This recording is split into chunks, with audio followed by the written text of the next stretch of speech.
যারা আইন প্রয়োগ করবেন তাদেরকে দেওয়া হয়েছিল ফ্রি লাইসেন্স। সেখানে কোনো আইন লাগতো না। আইন প্রয়োগকারী সংস্থারা বেআইনি ভাবে বিরোধী দলকে দমনের জন্য এখানে পন্থায় যেতে পারেনি। যেহেতু আইন প্রয়োগকারী সংস্থারা তারা জানে তারা বিরোধী দলের উপর অন্যায় করলে পরে রেহাই পাওয়া যায়, সুতরাং তারা বেআইনি কাজ করতে কখনো দ্বিধা করেনি। আমরা কি দেখেছি?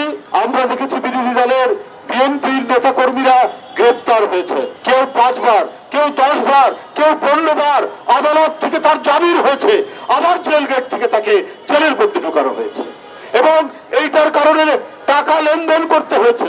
এইটার কারণে তাদেরকে বেরিয়ে আসতে শেষ পর্যায়ে ঘুষ দিতে হয়েছে।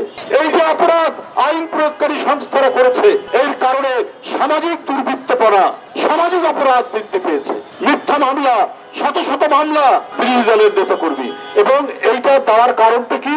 এই মিথ্যা মামলা বিরোধী দলের নেতাকর্মী, বিএনপির নেতাকর্মী এদের নামে দিলে পরে শেখ হাসিনা খুশি হতেন। এই শেখ হাসিনাকে খুশি করার জন্য আপনার থানার ওসি, থানার দারোগা, অন্যান্য পুলিশ কর্মকর্তা এবং গোয়েন্দা পুলিশ শেখ হাসিনার আমলে তারা যাচ্ছে তাই কাজ করেছে। দেশ জুড়ে তোলপা ওয়ালটন ফ্রিজ কিনে আপনিও হয়ে যেতে পারেন মিলেনিয়ার।